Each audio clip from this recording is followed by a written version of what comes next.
മെക്ബ്ലോഗിൻ്റെ പുതിയ വീഡിയോയിലേക്ക് എല്ലാ കൂട്ടുകാർക്കും സ്വാഗതം. ഇന്നത്തെ വീഡിയോയിലൂടെ നമ്മൾ പറയാൻ പോകുന്നത് ഇതൊരു ജിക്സർ 150 വണ്ടിയാണ്. അപ്പോൾ ഈ വണ്ടിയുടെ ഹെഡിൽ നിന്ന് നല്ല നോയ്സ് വരുന്നുണ്ട്. അതിൻ്റെ ടൈമിംഗ് ചെയിനാണ് കംപ്ലൈൻറ്റ്.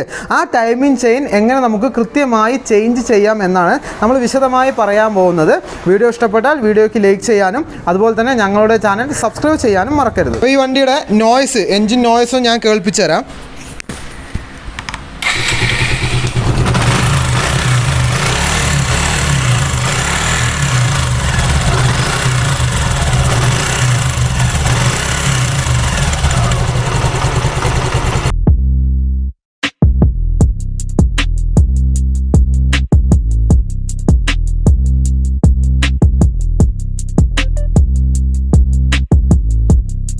ആദ്യം നമുക്ക് ഇതിൻ്റെ ഹെഡിൻ്റെ കവറൊന്ന് അഴിച്ചെടുക്കാനുണ്ട്. അപ്പോൾ ആ കവറിന് രണ്ട് സൈഡ് ഓരോ 6-ൻ്റെ അലങ്കിയുടെ ബോൾട്ടാണ് വരുന്നത്. അപ്പോൾ 6-ൻ്റെ അലങ്കി ഉപയോഗിച്ച് ആ 2 ബോൾട്ടുകൾ നമ്മൾ അഴിച്ചെടുക്കുക.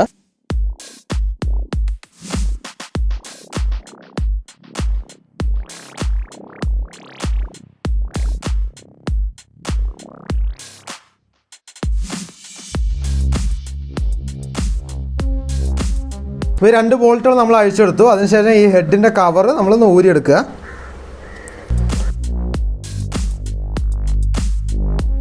ഇപ്പോൾ ഹെഡ് കവർ നമ്മൾ ഊരിയെടുത്തു. അടുത്ത് നമുക്ക് ഇതിൻ്റെ മാഗ്നറ്റിൻ്റെ 2 ഡോർ അഴിച്ചെടുക്കണം. കാരണം നമുക്ക് ഈ ക്യാം ഷാഫ്റ്റ്, ഈ ഒരു ടൈമിംഗ് വീൽ അഴിച്ചെടുക്കണമെങ്കിൽ ഇവിടെ ടൈമിംഗ് വെച്ച് കൃത്യമായി നമുക്ക് അഴിച്ചെടുക്കാൻ സാധിക്കുകയുള്ളൂ. അപ്പോൾ ആദ്യം നമുക്ക് ഈ 2 ഡോർ അഴിച്ചെടുക്കുക. അപ്പോൾ ആദ്യം അതിൻ്റെ 10-ൻ്റെ അലങ്കി ഉപയോഗിച്ച് വലിയ ഡോർ അഴിച്ചെടുക്കുക. അതിനുശേഷം ചെറിയ ഡോർ മൈനസാണ് വരുന്നത്, മൈനസ് ഉപയോഗിച്ച് അഴിച്ചെടുക്കുക. അതിനുശേഷം നമുക്കിത് ടൈമിംഗ് വെക്കണം. നമ്മൾ ഈ മാഗ്നറ്റ് തിരിച്ച് കൃത്യമായ രീതിയിൽ ടൈമിംഗ് വെക്കണം. ഈ ഭാഗത്ത് ഈ ഒരു ഹോളിലൂടെ നോക്കിക്കഴിഞ്ഞാൽ, ഇവിടെ മാഗ്നറ്റ് തിരിക്കുന്ന സമയത്ത് ഈ ഹോളിലൂടെ നോക്കിക്കഴിഞ്ഞാൽ നിങ്ങൾക്ക് അവിടെ ടി മാർക്ക് കാണാൻ സാധിക്കും. പക്ഷേ ഒരു ടി മാർക്ക് വന്നതുകൊണ്ട് ഇവിടെ ടൈമിംഗ് ആവണമെന്നില്ല. ഞാൻ നേരത്തെയും പാഷൻ പ്രോൻ്റെ ടൈമിംഗ് ചെയിൻ മാറ്റുന്ന വീഡിയോയിൽ പറഞ്ഞിട്ടുണ്ടായിരുന്നു. ക്രാങ്ക് ഷാഫ്റ്റ് 2 പ്രാവശ്യം തിരിയുമ്പോൾ മാത്രമേ ക്യാം ഷാഫ്റ്റ് 1 പ്രാവശ്യം തിരിയുള്ളൂ. ഈ ടൈമിംഗ് വെക്കുക എന്നതുകൊണ്ട് ഉദ്ദേശിക്കുന്നത് എക്സോസ്റ്റ് സ്ട്രോക്കിൻ്റെ അവസാനത്തിലും അതുപോലെ തന്നെ ഇൻലെറ്റ് സ്ട്രോക്കിൻ്റെ ആദ്യത്തിലുമായിട്ട് വരുന്ന ആ ഒരു വാൾവ് ഓവർലാപ്പിങ്ങിൻ്റെ ടൈമിലാണ് നമ്മൾ ഈ ടൈമിംഗ് എന്ന് പറയുന്നത്. അപ്പോൾ ഇവിടെ നമ്മൾ ടി മാർക്ക് വരുന്നത് പോലെ നമുക്ക് വെക്കുക. അത് നമുക്ക് ഏകദേശം ജസ്റ്റ് ഈ ഒരു ക്രാങ്ക് തിരിക്കുന്ന സമയത്ത്, ഇപ്പോൾ പ്ലഗൊക്കെ നമ്മൾ ഇട്ട് വെച്ചിട്ടുണ്ട് എന്നുണ്ടെങ്കിൽ ഈ ക്രാങ്ക് തിരിക്കുന്ന സമയത്ത് തന്നെ നമ്മുടെ കൈക്ക് ആ ഒരു ടൈമിംഗ് വരുന്ന സമയത്ത് നമ്മുടെ കൈക്ക് നല്ല പോലെ ലോഡ് വരും. അപ്പോൾ ആ ലോഡ് വരുന്ന സമയത്ത് നമ്മൾ ആ ലോഡ് വരുന്ന സമയത്ത് വരുന്ന ടി മാർക്കിനെ വെച്ച് കഴിഞ്ഞാൽ നമുക്ക് ഏകദേശം ആ ഒരു ടൈമിംഗ് കറക്റ്റ് ആയിരിക്കും. അപ്പോൾ നമ്മളിതിനെ ഒന്ന് റൊട്ടേറ്റ് ചെയ്യാം.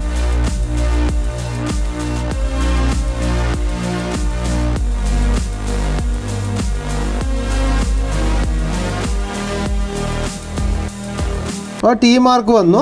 അപ്പോൾ ആ ഉള്ളിൽ കാണുന്ന ആ ടി മാർക്കും അതുപോലെ തന്നെ ഈ കേസിൽ കാണുന്ന ഈ ഒരു ഡോട്ടും, ഈ ഡോട്ടും ആ ടി മാർക്കും ഒരേ പൊസിഷനിൽ വരുന്നത് പോലെ വെച്ച് നമ്മൾ വെക്കണം. ഇപ്പോൾ നമ്മൾ കറക്റ്റ്, ഈ ഭാഗം കറക്റ്റായി. ഇനി നേരെ നമ്മൾ ടൈമിംഗ് വീലിലേക്കൊന്ന് ചെക്ക് ചെയ്ത് നോക്കുക. ടൈമിംഗ് വീലിലേക്ക് ചെക്ക് ചെയ്ത് നോക്കുന്ന സമയത്ത് നമുക്ക് ഈ ഭാഗത്ത് വെച്ച് നമുക്ക് ടൈമിംഗ് അറിയാൻ സാധിക്കും. ഇവിടെ ഒരു നമ്പർ കാണാൻ സാധിക്കും. ഇതിലൊക്കെ ഒരു നമ്പറായിട്ട് വരിക. അപ്പോൾ ചില വണ്ടിയിലൊക്കെ ഒരു ഡോട്ട് എന്തെങ്കിലും ഉണ്ടാവും. അപ്പോൾ അത് നോക്കിയില്ലെങ്കിലും ഇവിടെ 2 ലൈൻ കാണാൻ സാധിക്കും. ഇവിടെ ഒരു ലൈൻ കാണുന്നുണ്ട്. അതുപോലെ തന്നെ ഈ ഒരു ഡീകംപ്രഷൻ ലിവറിൻ്റെ ഉൾഭാഗത്തായിട്ട് ഒരു ലൈൻ കാണാൻ സാധിക്കും. ഈ 2 ലൈനും ഈ കാണുന്ന 2 കേസ്, ഈ ഒരു കേസിൻ്റെയും ഈ ഒരു കേസിൻ്റെയും നേർരേഖയിൽ വന്നു കഴിഞ്ഞാൽ നമ്മുടെ മേൽഭാഗത്തെ ടൈമിംഗ് കറക്റ്റായി, അല്ലെങ്കിൽ നമ്മൾ അടിഭാഗത്ത് വെച്ച ആ ഒരു ടൈമിംഗ് പൊസിഷൻ കറക്റ്റാണ് എന്ന് നമുക്ക് മനസ്സിലാക്കാൻ സാധിക്കും. ഇതിപ്പോൾ 2 വഴിയായി. ഇനിയും ഒരു രീതിയിൽ നമുക്ക് മനസ്സിലാക്കാൻ സാധിക്കും. അതായത് ഇൻലെറ്റ് വാൾവും എക്സോസ്റ്റ് വാൾവും പ്രോപ്പറായി ഓപ്പണായി നിൽക്കുന്നത് ഈ ഒരു ടൈമിങ്ങിൻ്റെ സമയത്താണ്. അതായത് ഈ ഒരു കൃത്യമായ ടൈമിംഗ്, നമ്മുടെ ക്യാമിലെയും ക്രാങ്കിലെയും ടൈമിംഗ് കൃത്യമായാൽ മാത്രമേ ഇൻലെറ്റ് വാൾവും അതുപോലെ തന്നെ എക്സോസ്റ്റ് വാൾവും ഓപ്പൺ ആയിരിക്കുള്ളൂ. അല്ലെങ്കിൽ നമ്മൾ മാറ്റി വെച്ച് കഴിഞ്ഞാൽ ഒന്നില്ലെങ്കിൽ ഇൻലെറ്റ് വാൾവ് ആയിരിക്കും ഫ്രീ ആയിരിക്കുക, എക്സോസ്റ്റ് വാൾവ് ടൈറ്റ് ആയിരിക്കും, അല്ലെങ്കിൽ എക്സോസ്റ്റ് വാൾവ് ഫ്രീ ആയിരിക്കും, ഇൻലെറ്റ് വാൾവ് ടൈറ്റ് ആയിരിക്കും. ഈ രീതിയിൽ നമുക്ക് നോക്കാൻ സാധിക്കും. നമ്മൾ വാൾവ് ടൈറ്റ് ചെയ്യുമ്പോഴും ഈ ഒരു ടൈമിംഗ് തന്നെയാണ് മെയിൻറ്റെയിൻ ചെയ്യുക. ഇനി നമുക്ക് ഇതിൻ്റെ ടെൻഷനറും കൂടെ അഴിച്ചെടുക്കണം. കാരണം നമ്മൾ ടൈമിംഗ് ചെയ്യാൻ മാറ്റുന്നതുകൊണ്ട് തന്നെ ടെൻഷനറും നമ്മൾ നിർബന്ധമായി മാറ്റിയിരിക്കണം. അപ്പോൾ ടെൻഷനറിൻ്റെ 2 8-ൻ്റെ ബോൾട്ടാണ് വരുന്നത്. ഈ 2 ബോൾട്ട് അഴിച്ച് നമ്മൾ ടെൻഷനർ ഊരിയെടുക്കുക. നമുക്ക് അടുത്തതിൻ്റെ ടൈമിംഗ് വീലിൻ്റെ 2 4ന്റെ അലങ്കി ബോൾട്ട് നമ്മൾ അഴിച്ചെടുക്കണം. 4ന്റെ അലങ്കി ഉപയോഗിച്ച്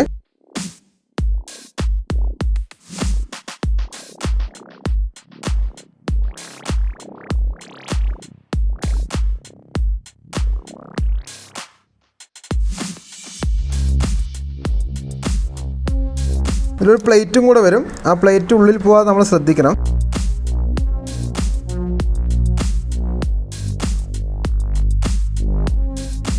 അതിനുശേഷം അതിൻ്റെ ഡീകംപ്രഷൻ ലിവറും കൂടെ നമ്മൾ ഊരിയെടുക്കുക. ഇതാണ് ഇതിൻ്റെ ഡീകംപ്രഷൻ ലിവർ. അതിനുശേഷം നമുക്ക് ടൈമിംഗ് വീൽ ഊരിയെടുക്കാം.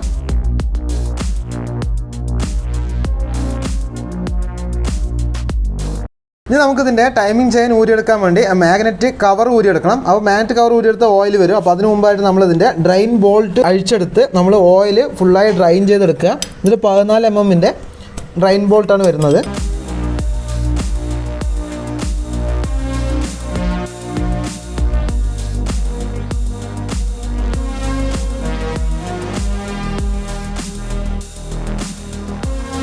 ഇനി നമുക്കിതിൻ്റെ മാഗ്നറ്റ് കവറാണ് അഴിച്ചെടുക്കാനുള്ളത്. അപ്പോൾ അതിന് മുമ്പായിട്ട് ഈ സ്പ്രോക്കറ്റ് കവർ അഴിച്ചെടുക്കുക.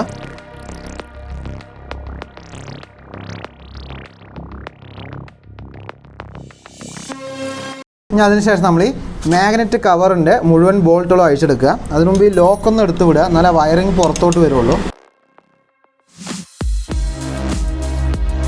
നമുക്കിതിൻ്റെ ഈ ചുറ്റുമുള്ള 8ന്റെ ബോൾട്ടുകൾ മുഴുവനായിട്ടും ഫുള്ളായി അഴിച്ചെടുക്കുക.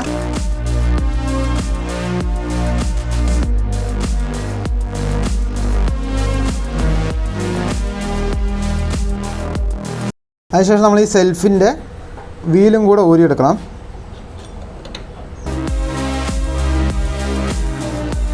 അതിനുശേഷം മാഗ്നറ്റ് പുള്ളർ ഉപയോഗിച്ച് നമുക്ക് മാഗ്നറ്റ് പുറത്തോട്ട് അഴിച്ചെടുക്കാം. ജിക്സറിൻ്റെ മാഗ്നറ്റ് പുള്ളർ എന്ന് പറയുന്നത് നമ്മുടെ സൂപ്പർ സ്പെൻഡറിൻ്റെ മാഗ്നറ്റ് പുള്ളർ സെയിം ആണ്. അപ്പോൾ മാഗ്നറ്റ് പുള്ളർ ഉപയോഗിച്ച് ടൈറ്റ് ചെയ്ത് കൊടുക്കുക.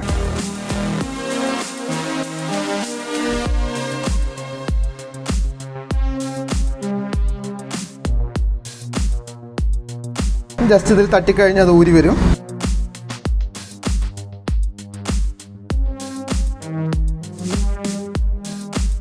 അതിൻ്റെ 1-way ക്ലച്ചിൻ്റെ വീലും കൂടെ അഴിച്ചെടുക്കുക.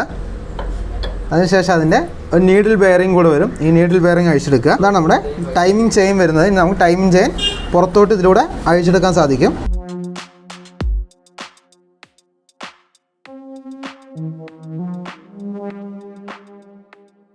അപ്പോൾ നമ്മൾ പഴയ ടൈമിംഗ് ചെയിൻ അഴിച്ചു. അതിനുശേഷം നമുക്കിനി പുതിയ ടൈമിംഗ് ചെയിൻ ഇതിലേക്ക് ഇൻസ്റ്റാൾ ചെയ്യണം. ഇതിൻ്റെ ടൈമിംഗ് ചെയിൻ കിറ്റ് നമ്മൾ വാങ്ങിയിട്ടുണ്ട്. ഇത് ജിക്സറിൻ്റെ തന്നെയാണ് ഒറിജിനൽ. ഇതിൻ്റെ വില എന്ന് പറയുന്നത് 629 രൂപയാണ്. ഇതിൽ ടൈമിംഗ് പാഡ്, അതുപോലെ തന്നെ ടെൻഷനർ, ടൈമിംഗ് ചെയിന്, ടൈമിംഗ് വീല് വരുന്നില്ല. കാരണം ടൈമിംഗ് വീല് ഇതിൽ മാറ്റേണ്ട ഒരു ആവശ്യം വരുന്നില്ല. കാരണം ഡീകംപ്രഷൻ സ്പ്രിങ് വരുന്ന വീലാണ്. അത് കംപ്ലൈൻറ്റ് ഉണ്ടെങ്കിൽ മാത്രം ചേഞ്ച് ചെയ്താൽ മതി. ഇപ്പോൾ ഇത് വലിയ തേയ്മാനം ഇല്ലാത്തതുകൊണ്ട് അത് നമ്മൾ ചേഞ്ച് ചെയ്യുന്നില്ല. അതുപോലെ തന്നെ ഈ ഒരു പാഡ്, ഇപ്പോൾ ഈ ഒരു വൈറ്റ് പാഡ് വന്നിട്ട് സിലിണ്ടറിന് താഴേക്കാണ് വരുന്നത്. അപ്പോൾ ആ ഒരു വൈറ്റ് പാഡും നമ്മൾ ചേഞ്ച് ചെയ്യുന്നില്ല. ഈ ബ്ലാക്ക് മാത്രം നമ്മൾ ചേഞ്ച് ചെയ്യുന്നുള്ളൂ. കാരണം വൈറ്റ് പാഡ് പെട്ടെന്ന് കംപ്ലൈൻറ്റ് വരില്ല. ഈ ടെൻഷനർ വെച്ച് ലോഡ് ചെയ്യുന്ന ഈ ഒരു പാഡാണ് പെട്ടെന്ന് കംപ്ലൈൻറ്റ് വരുള്ളൂ. അപ്പോൾ ഇനി നമ്മൾ ഹെഡ് അഴിക്കേണ്ട ഒരു ആവശ്യം ഉണ്ടെന്നുണ്ടെങ്കിൽ നമുക്ക് ഈ ഒരു വൈറ്റ് നമുക്ക് മാറ്റാം. എല്ലാ ഹെഡ് അഴിക്കേണ്ട ആവശ്യമില്ലാന്നുണ്ടെങ്കിൽ നമുക്ക് ഈ ഒരു ബ്ലാക്ക് മാത്രം ചേഞ്ച് ചെയ്താൽ മതി. അപ്പോൾ നമുക്കിനി ഈ ബ്ലാക്ക് പാഡ് ആദ്യം നമുക്ക് അഴിച്ച് നമുക്ക് ഈ ഇതിലുള്ള പുതിയ ബ്ലാക്ക് പാഡ് നമുക്ക് ഇതിലേക്ക് ഫിറ്റ് ചെയ്തെടുക്കാം. അപ്പോൾ ആ ബ്ലാക്ക് പാഡ് മാറ്റുന്നതിന് വേണ്ടി ഇവിടെ ഒരു 10 mm ബോൾട്ട് വരുന്നുണ്ട്. ആ 10 mm ബോൾട്ട് അഴിച്ചെടുക്കുക.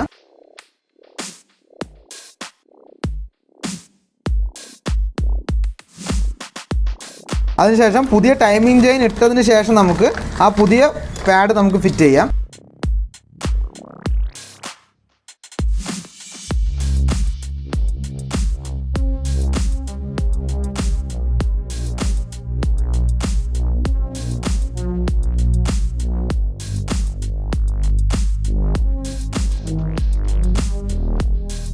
അപ്പോൾ ടൈമിംഗ് ചെയിൻ നമ്മൾ കറക്റ്റായി വെച്ചു. അതിനുശേഷം നമ്മൾ പുതിയ ടൈമിംഗ് ചെയിനിൻ്റെ പുതിയ പാഡ് വെച്ച് കൊടുക്കുക.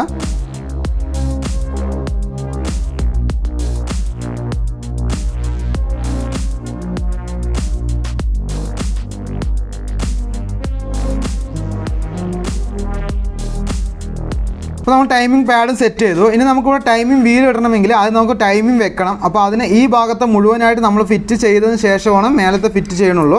അപ്പോൾ ആദ്യം അതിൻ്റെ നീഡിൽ ബെയറിംഗ് വെച്ച് കൊടുക്കുക. അതിനുശേഷം 1-way ക്ലച്ചിൻ്റെ വീലാണ് വെച്ച് കൊടുക്കാനുള്ളത്. കറക്റ്റായി ലോക്കായി. ജസ്റ്റ് നമ്മളിങ്ങനെ തിരിക്കുമ്പോൾ തന്നെ ടൈമിംഗ് ചെയിനും ഇളകുന്നുണ്ട്, അതുപോലെ തന്നെ ക്രാങ്കും തിരിയുന്നുണ്ട്, ക്രാങ്കും ജസ്റ്റ് ഒന്ന് ഷെയ്ക്ക് ആവുന്നുണ്ട്. അപ്പോൾ മാഗ്നറ്റ് കീയിൽ കറക്റ്റായി പെട്ടു എന്നുള്ളത് നമുക്ക് മനസ്സിലായി. 19 ഞെട്ടിട്ട് ഫുള്ളായി ടൈറ്റ് ചെയ്ത് കൊടുക്കുക.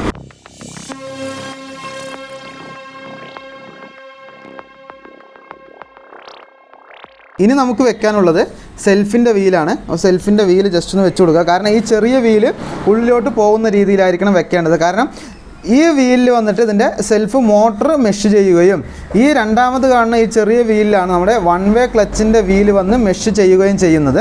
അപ്പോൾ ഇത് വന്നിട്ട് കറക്റ്റായിട്ട് കൊടുക്കുക. അതിനുശേഷം അതിൻ്റെ പിന്നിട്ട് കൊടുക്കുക.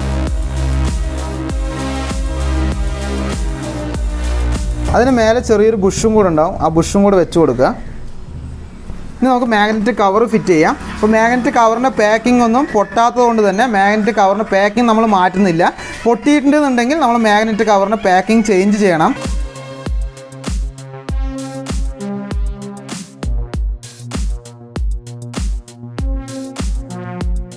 ഇനി നമ്മൾ കവർ നമ്മൾ ഫിറ്റ് ചെയ്തു. അതിനുശേഷം നമ്മൾ നേരത്തെ ചെയ്ത പോലെ തന്നെ ഇവിടെ ആ ഒരു ടീ മാർക്ക് വരുന്നത് പോലെ കൃത്യമായി ചെയ്യുക. എന്നിട്ട് വേണം നമുക്ക് മേൽഭാഗത്ത് ടൈമിംഗ് വെക്കാൻ.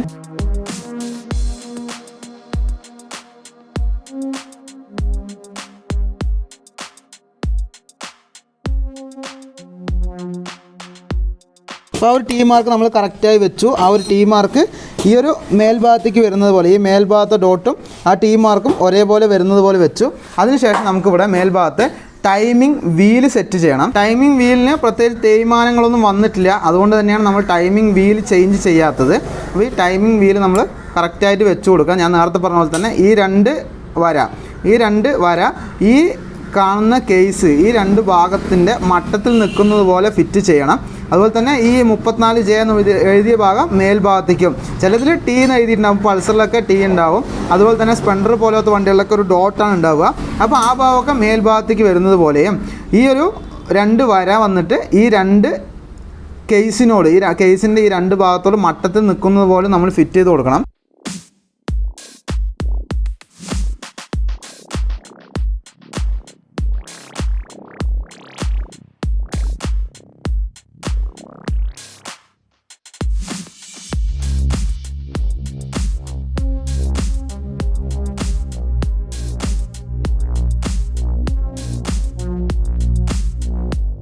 കറക്റ്റായിട്ട് ഈ 2 ലൈനും ഈ 2 കേസിൻ്റെ 2 മട്ടത്തിന് വരുന്നത് പോലെ നമ്മൾ ഫിറ്റ് ചെയ്തു.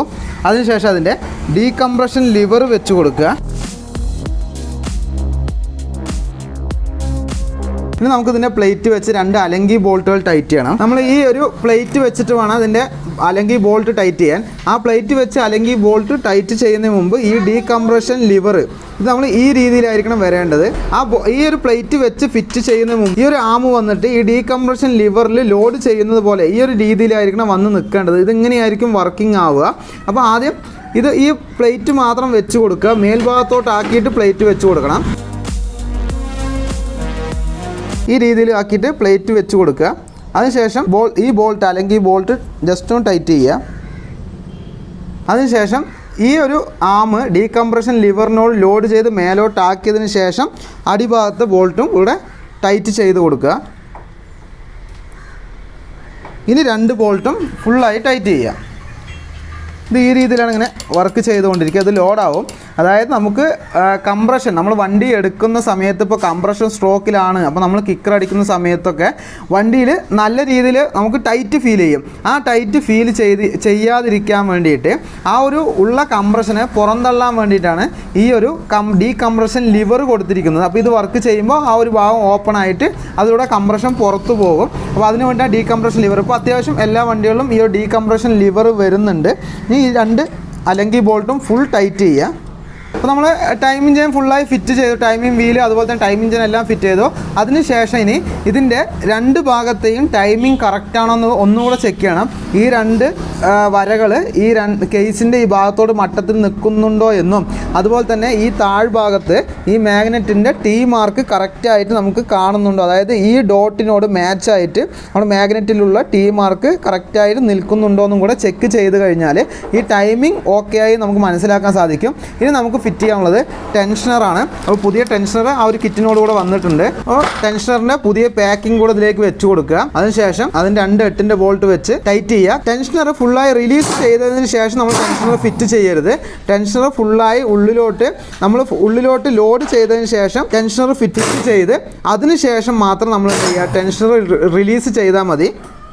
അതിനുശേഷം 2 8-ന്റെ ബോൾട്ടും ഫുള്ളായി ടൈറ്റ് ചെയ്ത് കൊടുക്കുക.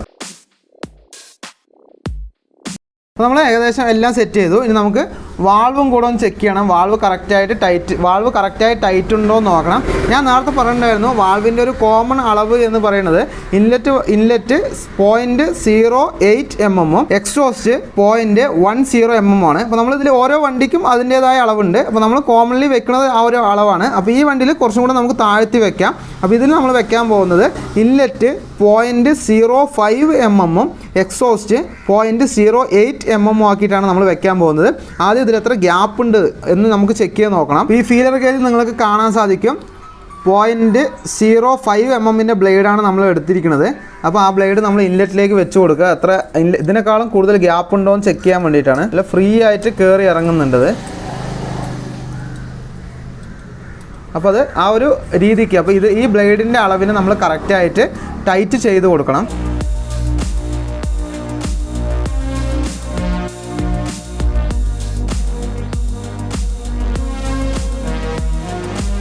അപ്പോൾ ഇതിൽ കറക്റ്റായിരുന്നതാണോ ബ്ലേഡ് ഒരു അത്യാവശ്യം ടൈറ്റ് ആവുന്ന രീതിയിൽ നമ്മൾ ഇൻലെറ്റ് വാൾവ് ടൈറ്റ് ചെയ്തിട്ടുണ്ട്. അപ്പോൾ ഈ അളവ് കറക്റ്റായിട്ടുണ്ട്. അപ്പോൾ ഇൻലെറ്റ് വാൾവ് ടൈറ്റ് ചെയ്തത് കറക്റ്റാണ് നമുക്ക് മനസ്സിലായി. നമ്മൾ 0.05 mm ഇൻലെറ്റ് വാൾവ് നമ്മൾ ടൈറ്റ് ചെയ്തു. ഇനി 0.08 mm നമ്മൾ എക്സോസ്റ്റ് വാൾവും കൂടെ ടൈറ്റ് ചെയ്യണം. ഈ എക്സോസ്റ്റ് വാൾവിലേക്ക് 0.08 mm ബ്ലേഡ് വെച്ച് കൊടുക്കുകയാണ്. ആ ബ്ലേഡിൻ്റെ അളവിനേക്കാളും കൂടുതലാണ് വാൾവ് ഗ്യാപ്പ്. അപ്പോൾ അതും കൂടെ നമ്മളൊരു പൊടിക്ക് ടൈറ്റ് ചെയ്ത് കൊടുക്കുക.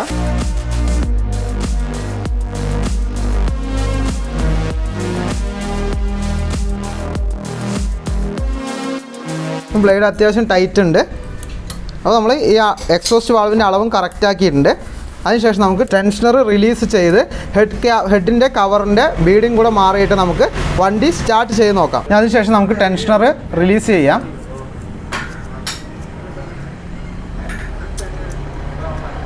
കറക്റ്റായി ലോഡ് ചെയ്തു. അതിനുശേഷം അതിന് മേലെ ചെറിയൊരു ബുഷും കൂടെ വരും. ആ ബുഷും കൂടെ ഇട്ട് കൊടുക്കുക.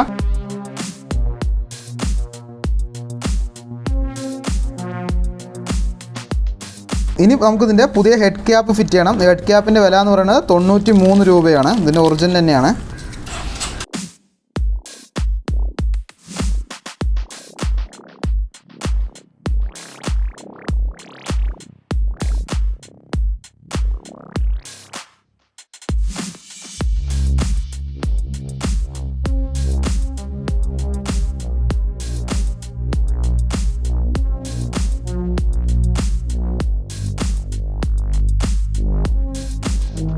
അതിനുശേഷം അതിൻ്റെ 2 മാഗ്നറ്റിൻ്റെ 2 ക്യാപ്പും കൂടെ ടൈറ്റ് ചെയ്ത് കൊടുക്കുക.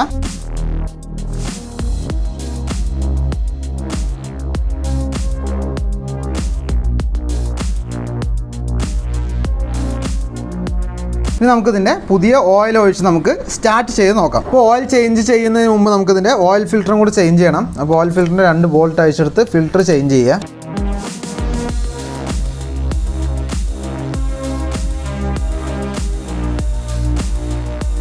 അപ്പോൾ ഓയിൽ മാറ്റുമ്പോൾ ഓരോ ഓയിൽ മാറ്റുന്ന സമയത്തും ഈ ഓയിൽ ഫിൽറ്ററുകൾ ചേഞ്ച് ചെയ്യുക. പലരും ചോദിക്കുന്നുണ്ടായിരുന്നു കമൻ്റായിട്ട് ഈ റോട്ടർ അഴിച്ച് ക്ലീൻ ചെയ്യണമെന്ന് പറഞ്ഞിട്ട്.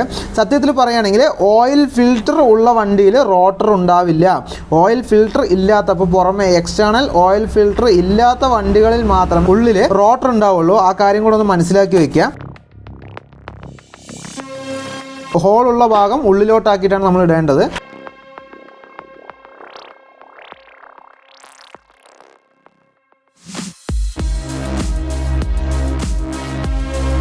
ഇനി നമുക്കിതിൻ്റെ ഓയിൽ ഫില്ല് ചെയ്യണം. 850 ml ആണ് ഇതിന് ഓയിൽ വരുന്നത്. ഇപ്പോൾ ഇതിന് 1 ലിറ്ററിൻ്റെ ബോട്ടിലാണ് വരുന്നത്. ഇത് സുസുക്കിൻ്റെ ഒറിജിനൽ ഓയിൽ തന്നെയാണ്. ഇതിൻ്റെ ഓയിൽ ഗ്രേഡ് എന്ന് പറയുന്നത് 10W40 ആണ്. ഇപ്പോൾ സുസുക്കിൻ്റെ ഒറിജിനലാണ്. ഇതിൻ്റെ വില എന്ന് പറയുന്നത് 382 രൂപയാണ്. അപ്പോൾ ബൈക്കുകൾക്ക് 10W40 വരുന്നുണ്ട്. അതുപോലെ തന്നെ സ്കൂട്ടറുകൾക്ക് 10W30 ആണ് സുസുക്കിയുടെ വരുന്നത്. ആ കാര്യം ശ്രദ്ധിക്കുക. അതുപോലെ തന്നെ ഇതിൽ 1 ലിറ്റർ വരുന്നതുകൊണ്ട് തന്നെ ഈ ഓയിൽ ലെവൽ, ഇപ്പോൾ ഇവിടെ ഒരു ഗ്ലാസ് ഉണ്ട്, ആ ഗ്ലാസ്സിലെ മിനിമവും അതുപോലെ തന്നെ മാക്സിമം 2 കട്ട് നമ്മുടെ പൾസറിനെ പോലെ 2 ഒരു മാർക്കിംഗ് കൊടുത്തിട്ടുണ്ടാവും. അതിന് മാക്സിമം ലെവൽ വരെ ഓയിൽ ഒഴിച്ചു കൊടുക്കുക. അപ്പോൾ ഇതിൽ ഓയിൽ ഫിൽറ്റർ നമ്മൾ ഓയിൽ മുക്കാതെ അല്ലെങ്കിൽ ഓയിൽ ഡിപ്പ് ചെയ്യാതെ വെച്ചിരിക്കുന്നത് തന്നെ നമ്മൾ ഇപ്പോൾ ആദ്യം ഓയിൽ ഒഴിച്ച് കുറച്ച് ഓയിൽ ഒഴിക്കുമ്പോൾ തന്നെ ഈ ഒരു ലെവലിലേക്ക് കാണിക്കും. അപ്പോൾ നമ്മൾ ആദ്യം ഒഴിച്ച് കുറച്ച് നേരം സ്റ്റാർട്ട് ചെയ്തതിന് ശേഷം ഓയിൽ ലെവലും ചെക്ക് ചെയ്ത് വീണ്ടും ആ ഓയിലൊന്ന് ഫില്ല് ചെയ്ത് കൊടുക്കണം. അപ്പോൾ നമുക്ക് ഇതിലേക്ക് ഓയിൽ ഫില്ല് ചെയ്ത് കൊടുക്കാം.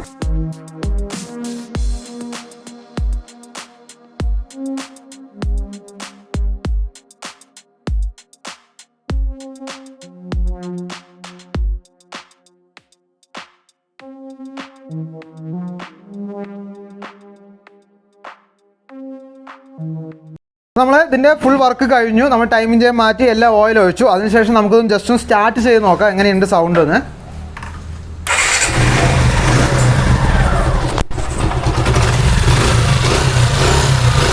വീഡിയോ എല്ലാവർക്കും കണ്ട് മനസ്സിലായി എന്ന് വിചാരിക്കുന്നു. അപ്പോൾ ഈ രീതിയിലാണ് ജിക്സർ പോലത്തെ വണ്ടികളുടെ ടൈമിംഗ് ചേഞ്ച് ചെയ്യുന്നത്. അപ്പോൾ ടൈമിംഗ് വീലിന് നല്ല ഡാമേജ് ഉണ്ടെന്ന് ടൈമിംഗ് വീലിൻ്റെ സൈഡിലൂടെ നോക്കിയാൽ നമുക്ക് മനസ്സിലാവും. ചില അടി കിട്ടിയിട്ടുണ്ട് അല്ലെങ്കിൽ തേയ്മാനം വന്നിട്ടുണ്ടോ നമുക്ക് മനസ്സിലാവും. അങ്ങനെ തേയ്മാനം വന്നിട്ടുണ്ടെന്നുണ്ടെങ്കിൽ ആ ടൈമിംഗ് വീലും കൂടെ ചേഞ്ച് ചെയ്യണം. അപ്പോൾ ഇത് ഡീകംപ്രഷൻ വരുന്ന വീലായതുകൊണ്ട് തന്നെ അത്യാവശ്യം അതിന് വിലയുണ്ട്. 300 രൂപേൻ്റെ താഴെ അതിന് വിലയുണ്ട്. അപ്പോൾ നല്ല കംപ്ലയിൻറ്റ് ഉണ്ടെങ്കിൽ അത് ചേഞ്ച് ചെയ്താൽ മതി. അതുപോലെ തന്നെ ഇത് ഡീകംപ്രഷൻ ലിവറുള്ള ആ ഒരു വണ്ടിയായതുകൊണ്ട് തന്നെ അപ്പോൾ നമ്മുടെ FZ പോലത്തെ വണ്ടികളിൽ ഉള്ളതുപോലെ ആ ഡീകംപ്രഷൻ്റെ ഒരു ചെറിയ സൗണ്ട് നമുക്ക് ഹെഡിൽ നിന്ന് കേൾക്കാൻ സാധിക്കും. ചെറിയൊരു കിട്ട് ഒരു ചെറിയ സൗണ്ട് നമുക്കത് ഹെഡിൻ്റെ ഭാഗത്ത് നിന്ന് കേൾക്കാൻ സാധിക്കും. ആ ഒരു കാരണം നമ്മുടെ ടൈമിംഗ് ചെയിൻ ആണ് എന്ന് നമ്മൾ വിചാരിക്കാൻ പാടില്ല. ജസ്റ്റ് അഴിച്ചു നോക്കി അല്ലെങ്കിൽ ടെൻസ്റ്റർ ഒന്ന് നമുക്ക് ലോഡ് ചെയ്ത് നോക്കിയാൽ തന്നെ ടൈമിംഗ് ചെയിൻ്റെ ആണോ അല്ലേ എന്ന് നമുക്ക് മനസ്സിലാക്കാൻ സാധിക്കും. ഇപ്പോൾ ഈ FZലൊക്കെ ആ ഒരു സൗണ്ട് നിങ്ങൾ കേട്ടിട്ടുണ്ടാവും. അപ്പോൾ ആ ഒരു ഭാഗം കൂടെ ചെക്ക് ചെയ്ത് നോക്കിയ ശേഷം മാത്രം ടൈമിംഗ് ചെയിൻ ചേഞ്ച് ചെയ്യുക. വീഡിയോ എല്ലാവർക്കും ഇഷ്ടമായെന്ന് വിചാരിക്കുന്നു. അടുത്ത വീഡിയോയുമായി കാണാം. Thanks for watching.